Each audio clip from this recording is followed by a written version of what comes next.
그들이 돌로 스데반을 치니 스데반이 부르짖어 이르되 주 예수여 영혼을 받으시옵소서 하고.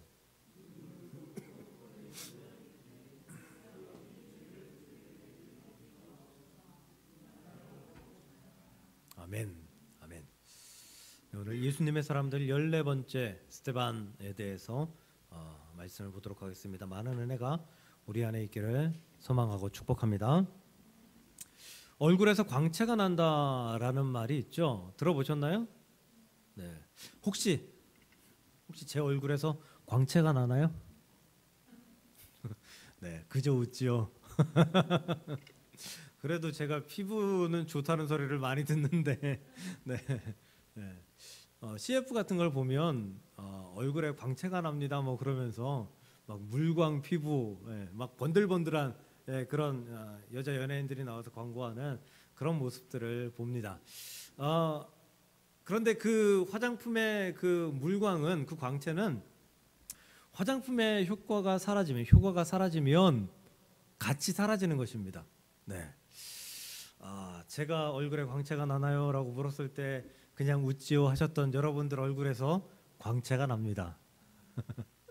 왜냐하면 하나님의 은혜가, 하나님의 말씀이 저와 여러분들에게 함께하고 있기 때문인 줄 믿습니다.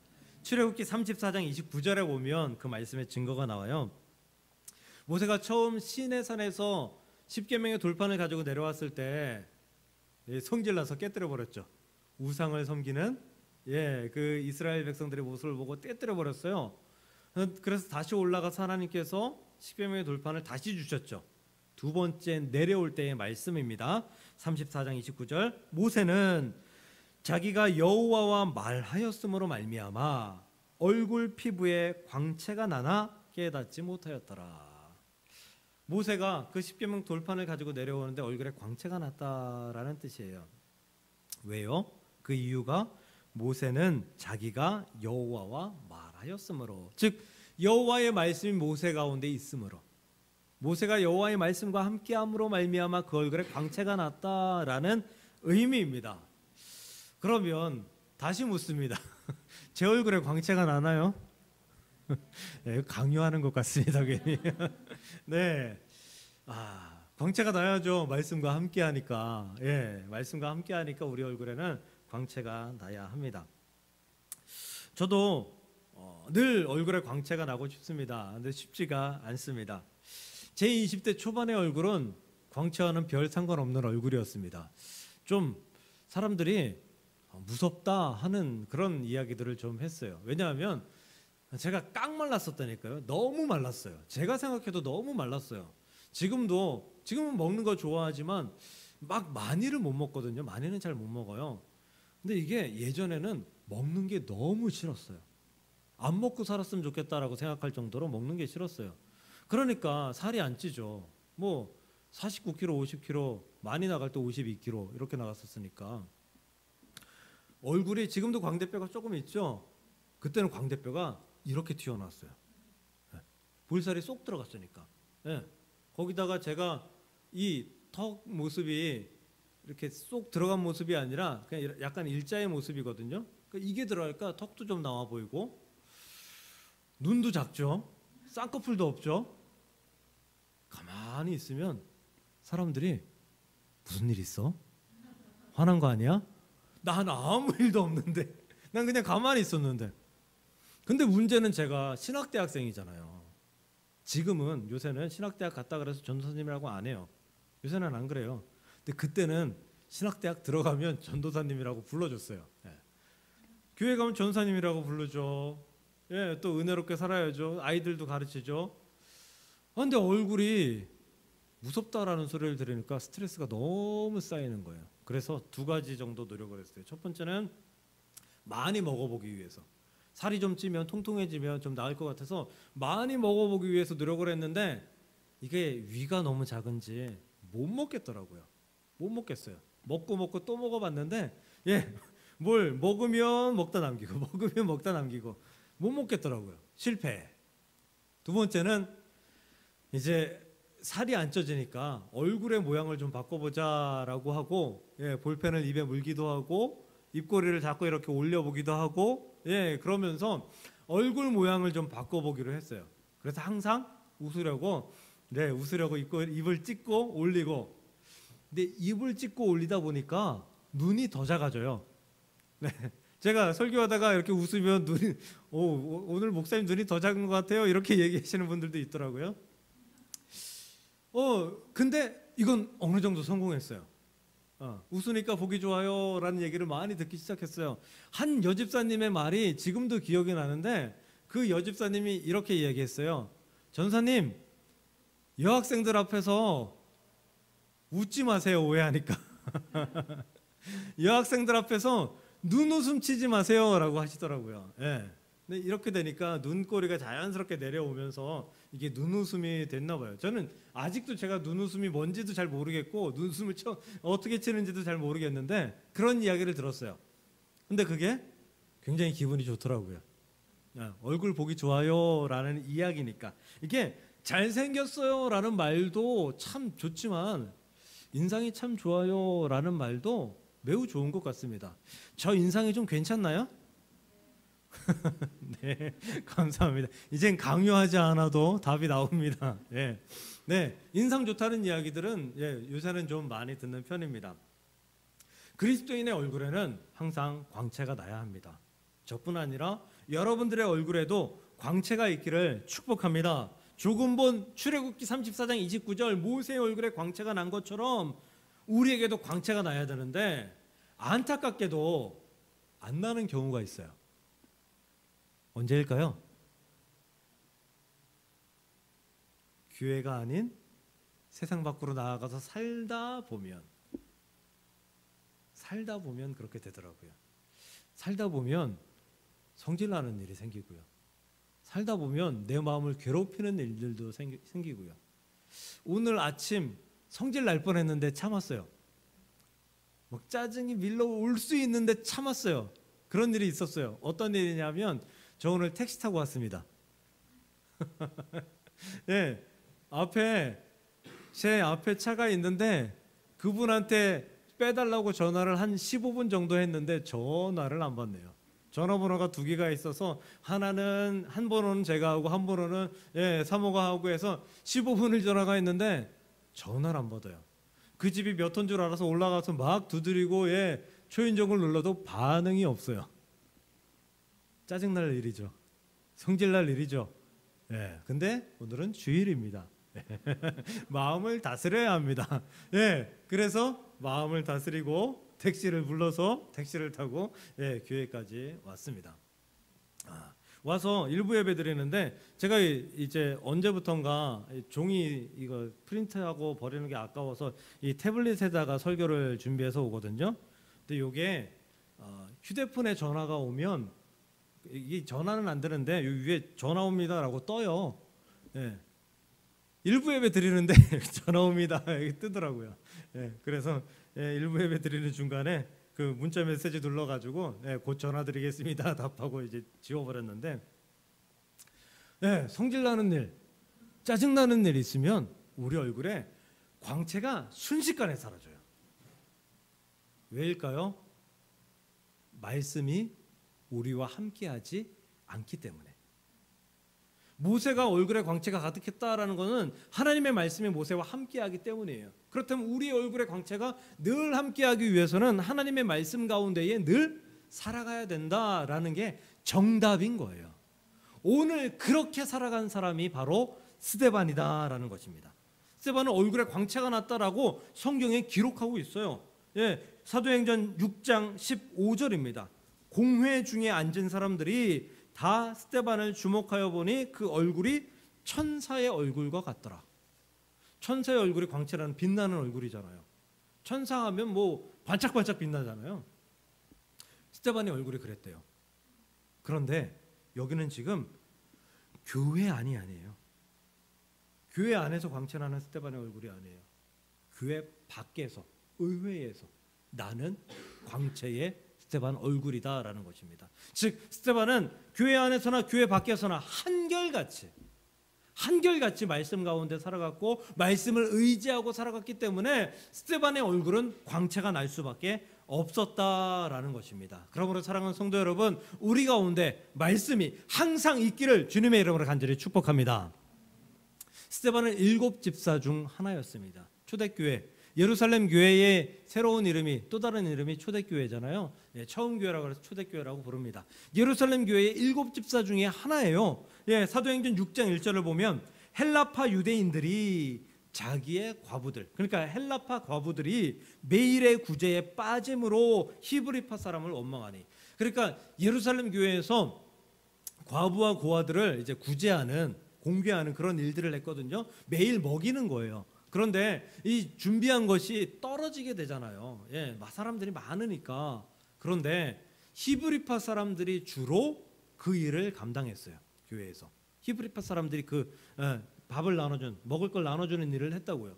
그렇다 보니까 이게 의도치 않게, 우리도 그렇잖아요.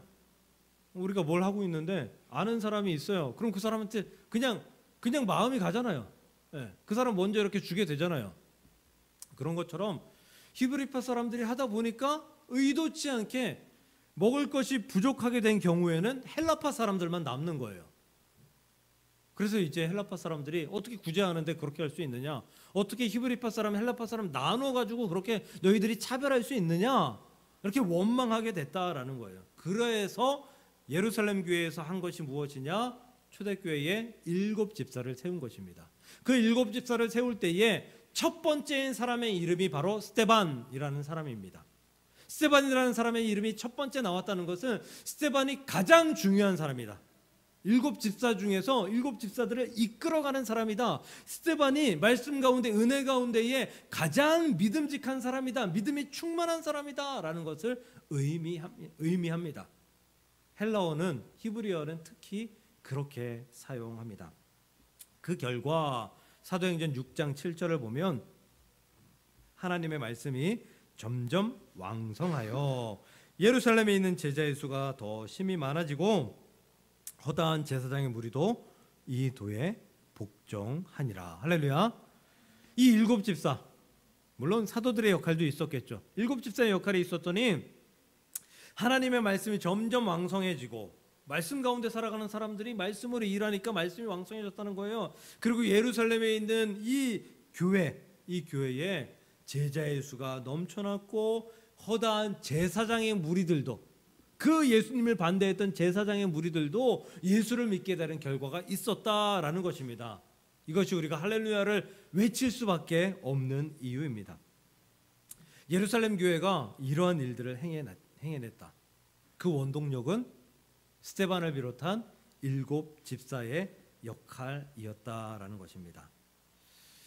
그러므로 사랑하는 성도 여러분, 우리가 스데반을 본받되, 7 집사를 본받되, 스데반이 교회 안에서나 교회 밖에서나 언제나 한결같이 말씀 가운데 살기 위해서 노력했고, 그 말씀을 지키기 위해 노력했고, 그 말씀이 그의 삶을 지배하는 것을 지극히 당연한 것으로 여기고 살아갔던 것처럼 우리도 교회에서와 같이 세상 밖에서도 일할 때에도 누군가를 만날 때에도 한결같이 말씀 안에 살아갈 수 있기를 주님의 이름으로 축복합니다. 그래야 목동사랑교회에 부흥이 있는 줄로 믿습니다. 우리가 말씀 가운데 살아가고 선하게 살아가고 의롭게 살아가야지. 그래야지 여러분들의 주변의 사람들이 교회에 가고 싶은 마음이 생기지 않겠습니까? 한결같은 스데반의 말씀 가운데 살아가는 믿음의 모습을 닮아갈 수 있는 저와 여러분들 될 수 있기를 주님의 이름으로 간절히 축복합니다. 스데반은 순교하게 되죠. 결국 돌에 맞아 순교합니다. 사내들인 공회라는 곳은요, 대제사장이 의장이고요, 거기에 사두개인, 바리새인, 서기관, 장로 이런 사람들이 모여 있는 70명이 모여 있는 공의회예요. 회의하는 의회예요. 이 사람들은 보수 중에 정말 꼴보수예요. 제가 어릴 때 지금은 돌아가셨는데 외삼촌이 목회하시는 교회에 나간 적이 있어요. 근데 외삼촌이 어떤 교단에서 목회하셨는지 하면 고진측, 보수 중에 최고 보수, 고진측 목사님인데, 제가 주일날 외삼촌한테 교회 앞에서 귀싸대기를 얻어맞은 적이 있어요. 어릴 때 아니 목사님이 때렸다라는 것도 충격인데 그것도 조카를 교회 앞에서 제가 무슨 죄를 졌길래 얼마나 큰 잘못을 했길래 근데 저는 별거 한 게 없어요. 뭘 했냐 하면 지금도 기억나요. 그 이름이 개구리 슈퍼 바로 교회 옆에 있는 개구리 슈퍼에서 아이스크림을 사 먹었을 뿐이에요. 주일날 돈 썼다고 얻어맞은 거였어요. 그땐 그랬어요. 그때는 지금도 고신 측이 굉장히 좀 보수적이지만 그때는 엄청 심했어요. 주일날 돈 쓴 거는 이건 범죄예요, 범죄. 그래서 애들 보는 앞에서 다른 주일학교 친구들 보는 앞에서 귀싸대기를 얻어맞았다니까요, 목사님한테. 그런 데가 사내들인 공유예요. 그런 데가 그런 사람들이 모여 있는. 그런데 그 사람들 앞에서 스데반이 뭐라고 얘기했냐 하면 오늘 말씀 조금 위에 보면 56절에 보라 하늘이 열리고 이제 하늘문이 열려 천국이 보인다라는 얘기죠. 그리고 인자가 누구예요? 예수님이잖아요. 예수님이 하나님 우편에 서신 것을 보노라. 내가 지금 천국을 보니까 저 천국에 예수님께서 하나님 옆에 계신다. 사람들한테 선포한 거예요. 이건 사내들인 공유회에서 보기엔 2단 중에 2단이에요. 절대 해서는 안 된 그런 일을 지금 스데반이 행하고 있는 거예요. 그래서 돌로 쳐 죽일 계획을 삼고 그 자리에서 사람들을 선동해서 돌로 쳐 죽인 거예요.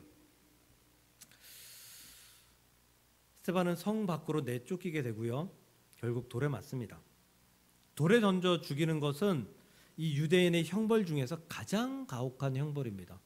왜냐하면 가장 고통스럽고 그리고 천천히 죽어가는 형벌이기 때문입니다.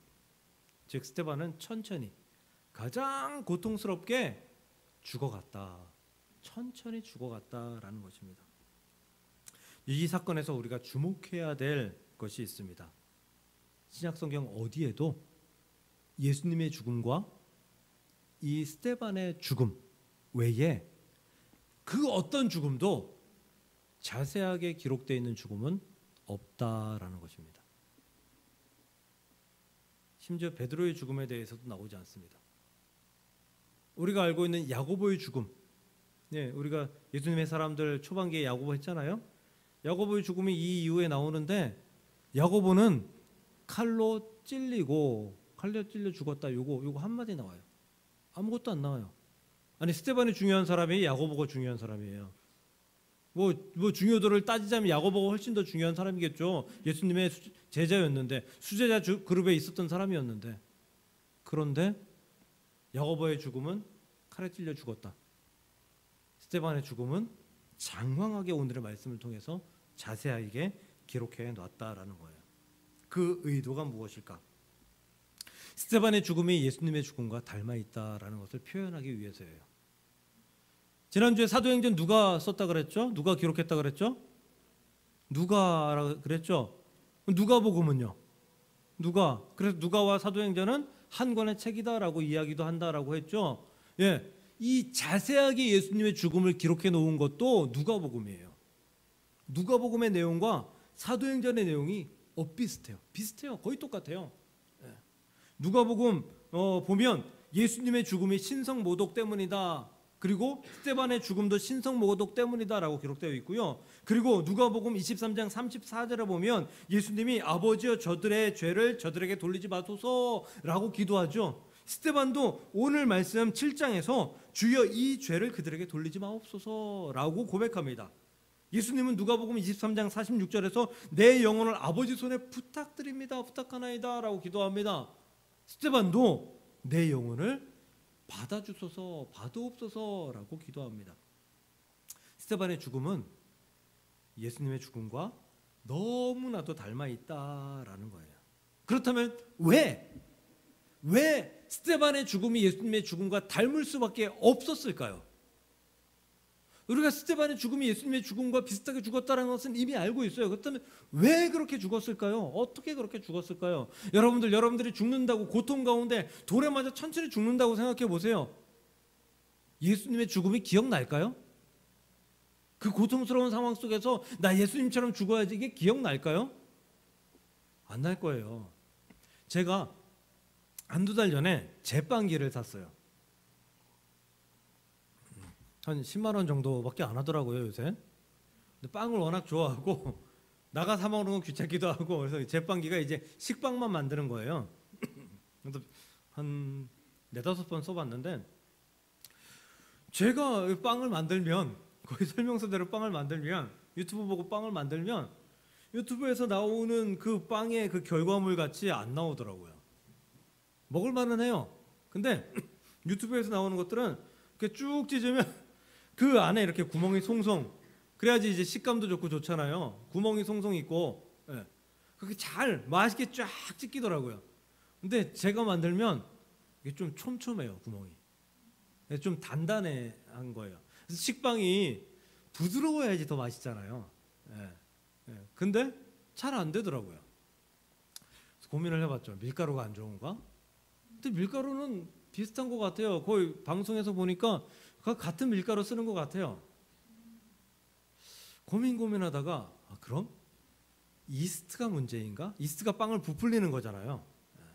이제 빵을 부풀릴 때 이스트를 쓰는데 그 방송에서 나오는 거는 구멍 입자가 큰 거 보니까 이스트가 그 능력이 더 커서 더 크게 이렇게 부풀리고, 제가 쓴 거는 좀 적게 부풀려.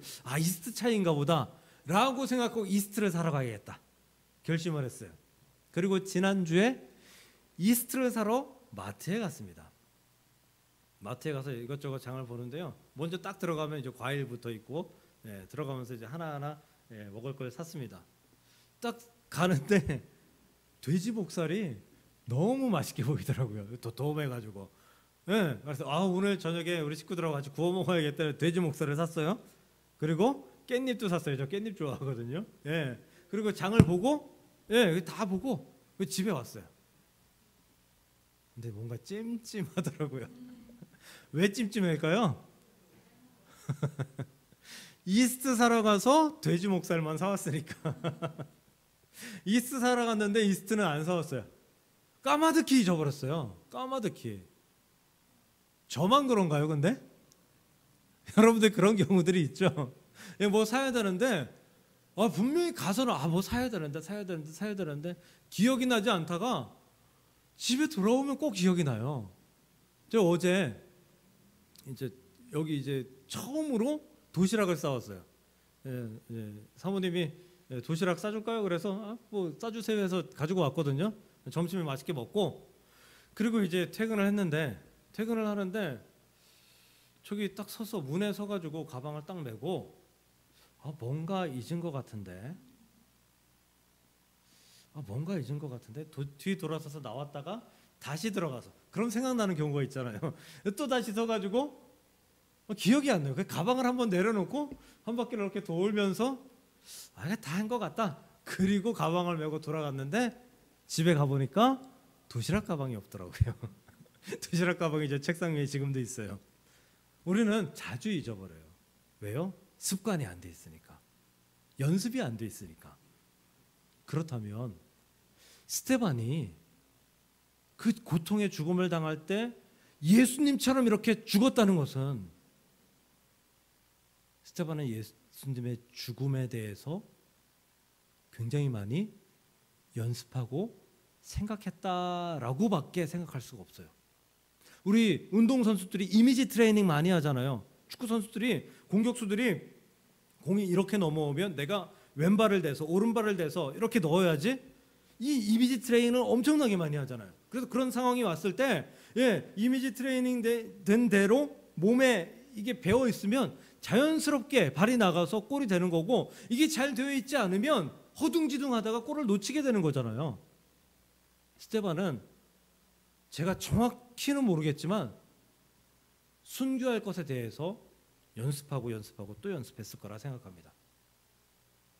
자신의 죽음을 놓고 내가 만약에 예수를 위해 죽는다면 나는 예수님처럼 죽으리라. 예수님이 이런 말씀을 하셨지, 그 말씀이 내게 얼마나 은혜롭고 도전이 되는 줄을 몰라. 내가 그 말씀을 다른 이들에게 선포하면서 내가 죽으리라. 내가 그 말씀을 하나님께 올려드리며 내 영혼을 존귀히 받아줄 것을 위탁드리리라. 이것에 대해서 스데반은 수도 없이 이미지 트레이닝을 하고 수도 없이 연습하고 수도 없이 생각했을 것이다 라는 거예요. 그렇기 때문에 그 고통 가운데에서, 아무것도 생각나지 않을 그 고통 가운데에서, 그 죽음 가운데에서 이 말씀들을 하나님 앞에 외치면서 죽을 수가 있었다라는 것입니다. 사랑하는 성도 여러분, 우리의 간절한 소망이 무엇입니까? 예수 닮기 원해, 아닙니까?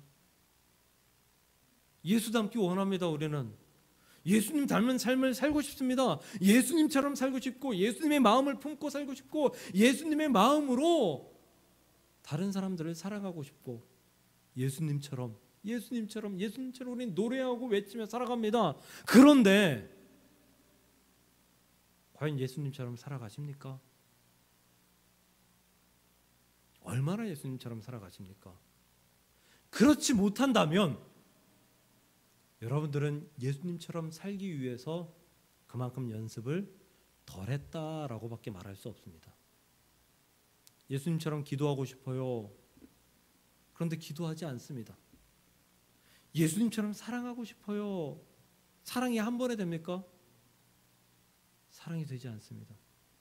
사랑하지 않습니다. 예수님처럼 희생하고 싶어요. 이해하고 싶어요. 없어도 예수님이 그 가난하게 사셨던 그 몸처럼 나도 없어도 만족하며 살아가고 싶어요. 잘 되지 않아요. 그러므로 연습해야 됩니다.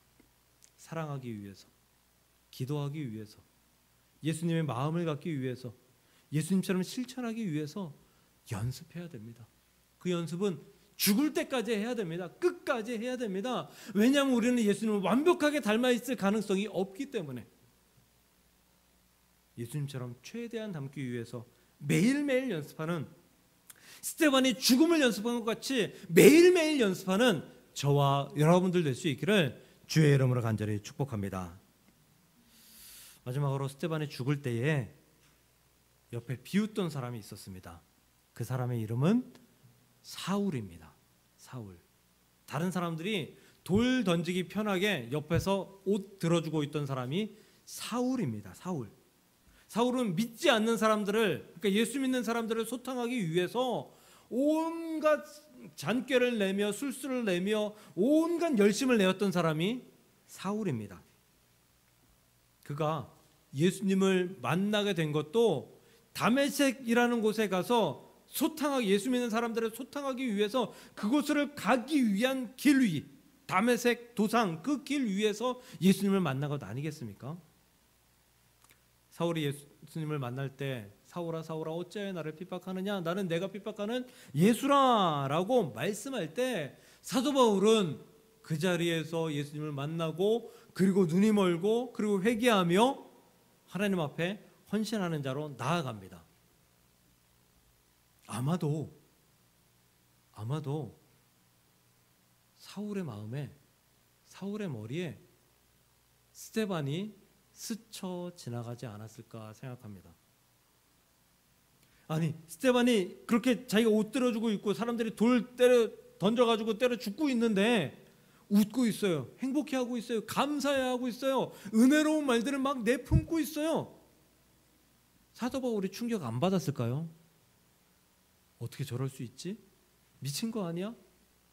충격 받았을 거예요. 그러니 예수를 만난 그 이후에 사도 바울의 마음에는, 머리에는 스데반이 떠나지 않았을 거라고 생각합니다. 아마도 사도 바울이 예수님처럼 살겠다라고 생각하면서 또 다른 생각으로는 스데반처럼 살아가겠다라고 생각하지 않았을까라고 상상해 봅니다. 사도 바울에게 사울에게 스데반은 패배자로 남아있을 수 있었어요. 세상으로 봤을 땐 패배자죠 뭐. 근데 하나님 편에서 봤을 땐 승리자였습니다.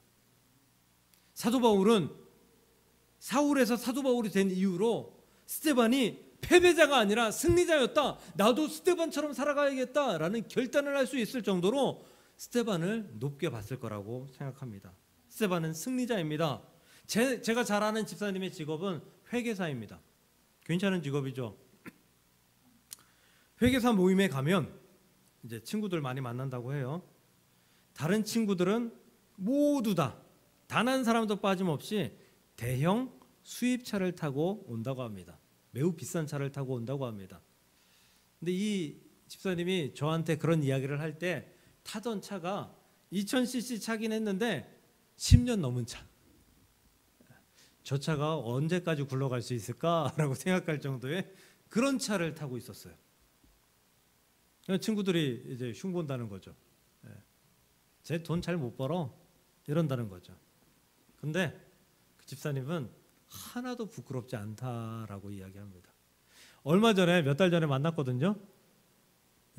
버스 타고 다니고요. 차 탈 때는 모닝 타고 다니시더라고요. 지금. 왜냐하면요, 이분이 다른 분들보다 돈을 좀 적게 버는 게 왜 그러냐면 이 회계사라는 직업이 좀 정직하기가 쉽지 않은 직업이잖아요. 정직하기 위해서는 굉장히 노력해야 되는 직업이에요. 모든 회계사들이 다 그렇다는 건 아니에요. 그래서 회사들에서 세무 정리할 때 이제 좀 이렇게 뒷돈도 받아가면서 좀 이걸 좀 이렇게 회사에 세금을 좀 적게 낼 수 있게끔 그렇게 도와주는 역할을 회계사들이 많이 하잖아요. 그런데 이 집사님은 회사에서 그런 요구를 할 때 들어주지 않아요. 정직하게 해야 된다라고 들어주지 않아요. 그리고 기도한답니다.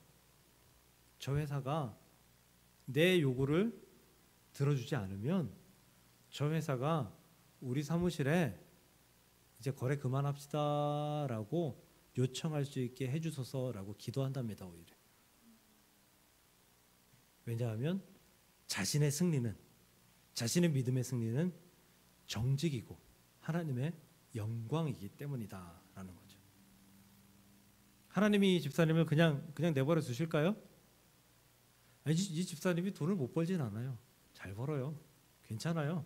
근데 그럼에도 불구하고 그렇게 하고 근검 절약하며 살아가고 그리고 교회 헌금 많이 하고 그러면서 살아갑니다.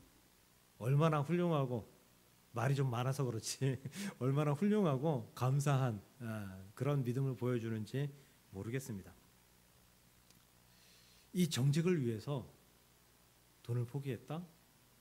이 정직을 위해서 하나님의 길을 선택했다. 여러분이 판단하십시오. 돈 많이 벌고 수입차 타고 대형차 타는 다른 회계사가 훌륭한 하나님의 사람인지, 제가 말씀드린 이 집사님이 하나님의 사람인지, 그렇다면 여러분도 하나님의 사람으로서 승리자로 살아가시기를 축복합니다.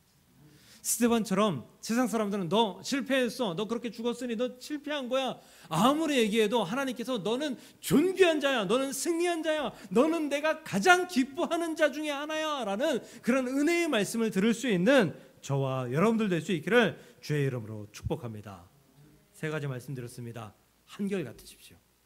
스데반이 안팎에서 한결같이 말씀대로 살아갔던 것처럼 한결같은 저와 여러분들 될 수 있기를 소망합니다.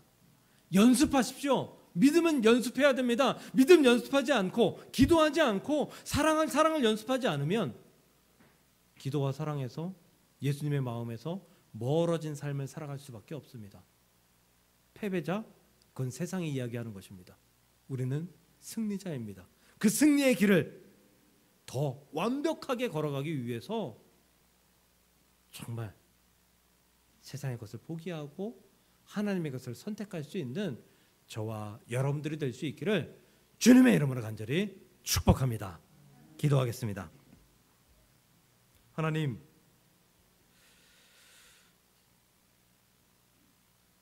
스데반의 삶을 보며 본받을 것이 너무 많다는 사실을 우리는 기억합니다. 그가 하나님 편에 살기 위해서 얼마나 노력하는 삶을 살았을지, 그가 믿음의 승리자가 되기 위해서 얼마나 많은 것을 포기했을지,